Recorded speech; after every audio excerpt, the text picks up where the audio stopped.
శ్రీ ఉజినేశ్వర స్వామి దేవాలయం మట్లవారిపల్లి. ఈ గ్రామం రామసముద్రం నుండి చెంబకూరు రోడ్డులో 5 కిలోమీటర్ల దూరములో ఉంది. ఈ ఆలయం మట్లవారిపల్లి గ్రామానికి ఉత్తరాన ఒక గుట్టవాలులో రహదారికి ఉన్న మహద్వారమునకు పశ్చిమాన ఉంది. 100 అడుగుల పొడవు అంతే వెడల్పు కలిగి 5 అడుగుల ఎత్తుగా గల ప్రాకారం లోపల ఈ ఆలయం పూర్వాభిముఖముగా ఉంది.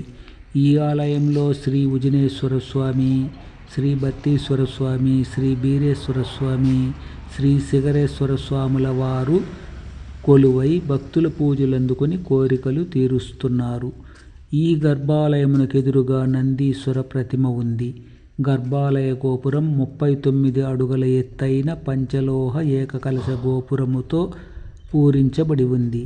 ప్రవేశ మండపం విశాలముగా ఉండగా పైభాగమున ఉపాలయాలలో మధ్యలో పార్వతీ పరమేశ్వరులు, ఇరువైపులా వినాయక సుబ్రహ్మణ్య స్వాముల ప్రతిరూప దర్శనాలున్నాయి. ఎదురుగా బలిపీఠము, రాతి దీపస్తంభము, ఈశాన్యంలో నవగ్రహ దేవాలయము ఉంది.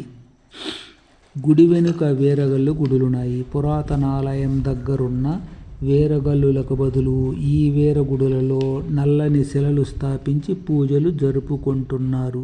గుడి నుండి మహద్వారం వరకు వరండా వేయబడినది. ఈ మహద్వారంకు కూడా మధ్యలో పార్వతీ పరమేశ్వరులు, ఇరువైపులా సుబ్రహ్మణ్య స్వామి, వినాయక స్వాముల వారు ప్రతిరూప దర్శనాలు ఉన్నాయి. ఈ ఆలయం గ్రామానికి పశ్చిమాన కిలోమీటరు దూరములో చోళరాజుల కాలం నాటికే నిర్మించబడి శిథిలమై పూజలు ఆగిపోయి ఉండినవి. సమీపములో కొన్ని గ్రామాలు కూడా శిథిలమై జనం లేకపోయారు. బ్రతుకు తెరువు కోసం ఈ గ్రామాల వాళ్ళు, ఈ దేవుని భక్తులు ఎక్కడెక్కడికో వెళ్ళిపోయారు. తరువాత కాలంలో జీవన ప్రమాణాలు పెరిగి తమ దేవుడు గుర్తుకు వచ్చి ఆలయం నిర్మించారు. 4 ఆలయాలలో పూజించుకునే భక్తులంతా ఒకచోట చేరి గోత్రాలు వేరైనా ఐక్యమత్యమై ఒకే ఆలయంగా నిర్మించుకుని పూజలు, పండుగలు, దేవరలు జరుపుకుంటున్నారు. దేవర సమయములో పురాతనాలయం వద్దనున్న మూలశిలను పూజించి తిరిగి ఇక్కడ పూజలు చేయటం ఆనవాయితీగా జరుగుతోంది. ఈ ఆలయానికి దేవరెద్దు ఉంది. 5 రకాల పూజార్లు ఉన్నారు. సోమవార పూజలు, పండుగ పర్వములందు పూజలు ఉంటాయి. పెద్ద దేవరకు తమిళనాడు, కర్ణాటక, ఆంధ్రప్రదేశ్ రాష్ట్రాలలోని వందలాది కుటుంబాలు చందాలు ఇచ్చి పాల్గొని సుగుటూరు గురువుల ఆధ్వర్యములో దేవరలు విజయవంతం చేస్తారు. 5 రోజుల పాటు అంగరంగ వైభవంగా ఈ జాతర జరుగుతుంది. తమ పూర్వీకుల మూల పురుషుల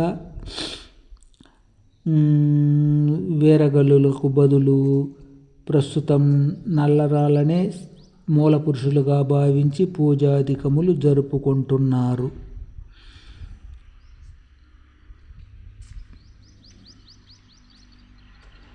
ఇంకా పండుగ పర్వములందు విశేష పూజలు, ప్రత్యేక పూజలు జరుగుతూ ఉంటాయి. ఈ ఆలయ నిర్మాణమే సర్వాంగ సుందరంగా అద్భుతంగా జరిగినది.